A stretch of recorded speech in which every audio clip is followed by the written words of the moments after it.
Hello, I'm Chris. This is Gross Models. Welcome to day 21 of 30 Days Lost in Space. Today we have a new toy. The most complicated of the box, basically, it's a screen, an OLED screen. We'll find out more about it from Astrid in the video, but basically this has got onboard controller and controlled by the Arduino. Only 4 pins to connect up, 1 power, 1 ground and 2 for the information. I've already wired them up onto here. This is actually a remake of this video because the original file I had for it got corrupted. So yeah, it might not fit quite into the timeline of what I'm doing, but there we go. So that's the thing already wired up. We'll talk about how it's wired up in a minute, but for now, let's go across to Astrid and find out what the day 21 video contains.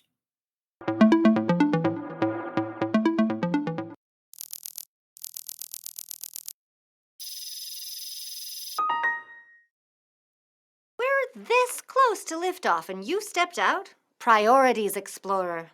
But I blame myself. You need to see a lot more data at the same time than what 4 characters will allow, and Diowinna is not going to fly. The problem is, again, power. If we shrunk LEDs down, they would use less and less power, meaning we could use more and more small LEDs. Good news, Explorer. The hero scientists have done just that. They placed a whole bunch of LEDs on the breadboard, threw it in a hot wash with their underwear. What do you know? They got an organic LED screen. And shredded their underwear. But that's an issue for another mission. Today's task will involve having the screen display a simple message. Hello, world. An age-old greeting used by programmers across the galaxies. It's not just a test. It's a symbol of the communication we're about to establish with our spacecraft that will ultimately be our ticket back home. Remember, while these may seem like simple tests, they hold vital importance for us. These checks and validations will form the basis of our ability to navigate our way back once we burst forth from this planet's atmosphere. So, Explorer, shall we dive into the wonderful world of user interfaces? Buckle up. It's going to be an enlightening ride. All right, Explorer, let's start with understanding our screen's display pins. Take a look. There are some pretty obscure TLAs here, but here's what they mean and do. GND is ground. VCC is power. Duh. SDA is serial data and sends information or data over the serial line using the I2C protocol. I do want to call out that a serial clock isn't something that wakes you up in the morning. It's a signal that keeps the data here from getting out of step or out of sync. Like traffic lights at an intersection, or drummers at band practice. Usually. If they're good. I mean, some of them just sound like you've dropped a bag of marbles on a water cooler. You're not a drummer, are you? Now let's talk about protocols. In the world of electronic devices, a protocol is a set of rules or procedures for transmitting data between devices. Think of it like a common language that allows devices to understand each other. 2 common protocols are I2C, which stands for Inter-Integrated Circuit, and SPI, which stands for Serial Peripheral Interface. Both are used for communication between devices, but they do have their differences. I2C, like our display, uses just 2 wires, one carrying a sync signal, the other carrying the data. A great system for simple components to talk to each other. SPI uses 4 wires, and we're not using it, so take a hike. No, it's important, but right now, I2C will do just nicely. Okay, let's have a look at the sketch. I've made a slight adjustment to this. I've moved it all over to the side a bit and plugged it all in. The reason I've got it wired up like that is because we're going to be using the rest of the board for other components throughout the course of the week. So basically, I've got the 2 pins connected up to the end 2 over here. I've got ground and positive connected to the rails here, and then from the rails to the ground and positive on there. So I've run the code already to clear out what was already on there, so you can see it actually ticking away and working. But before we do that, we'll have a look through the code and see if I can figure out what it does, why it does what it does. As it says, 21, hello new world. We're going to need to see them react to more information than can be displayed on a 4-digit LED. So yeah, here we go. It uses pins A5 and A4 for I2C communications. So we use those along with power and ground. So that's where they're going to 4 and 5 over there for the analog pins. So let's have a look through here. We're including the Arduino H library, obviously, as ever, making sure we know it's an Arduino that we're talking to. We have the U8G2 lib, which is for this screen, so it knows what it's dealing with on the display. And this is telling it what the display is. We're calling it a Lambda display, and yeah, telling it where the reset pins are. It's fair enough. Right, so that's the initial setup. Then we've got the setup, the void setup as ever.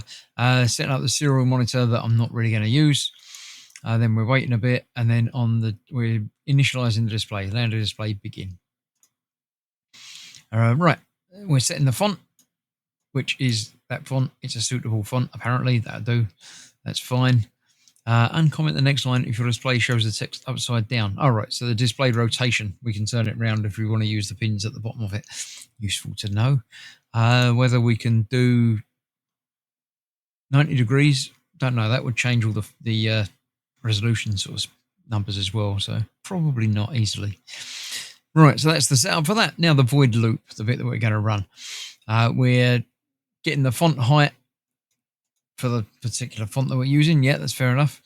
Clearing the buffer, clearing the internal memory. Right. We're setting the font position to the top. Yep. Okay. And then a title line for the display, we're putting on Exploration Lander, which is what it says on there. Then we're displaying a hello world message on line 2, which is there. That's good. Then we blink a message centered on the remainder of the display. We've got standby flashing down there. You might not be able to see it too much on that part of the screen, but I'll show you it full screen in a minute.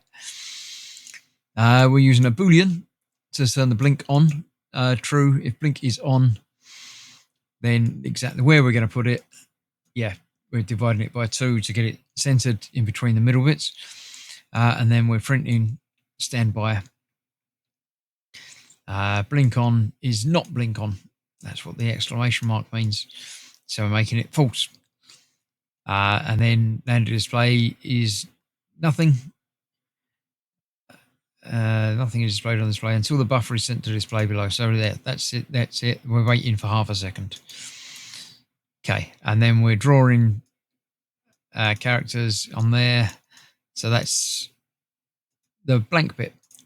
So we're printing it, and then we're printing nothing, and then we're printing it, then we're printing nothing, forevermore.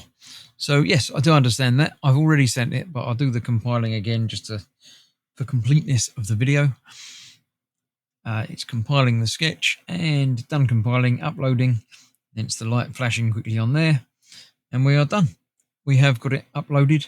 Let me go to full screen to show you what we've got. So as mentioned, the flashing is due to the camera refresh rate. It's not actually flashing in the real world. It's just showing solid text on the top 2 lines. The bottom one is flashing on and off every half second, basically. So, yeah, I understand all of that. That's all good stuff. I'm happy to have known that. So we've got that. That's that. Yeah, I don't need to mess around with anything to understand anything. The one thing I will do is... yeah, they get height, top, just the text that we're putting in. We could change the text or anything you like, but there's no need to change that. There's no need to change the text because I understand exactly whatever's put in there will come up on the thing. Blinking and then printing that. Stand by and unblinking. Yeah, I understand all of that. I wouldn't have remembered how to do it all, but I do understand it all. So, yeah, there we go. I'm going to call that a day. Tomorrow we shall return and do some more work with the screen. I think graphics is the key to tomorrow. So, thank you very much for watching. I hope you enjoyed it. And I shall see you for more very, very soon. Bye-bye for now.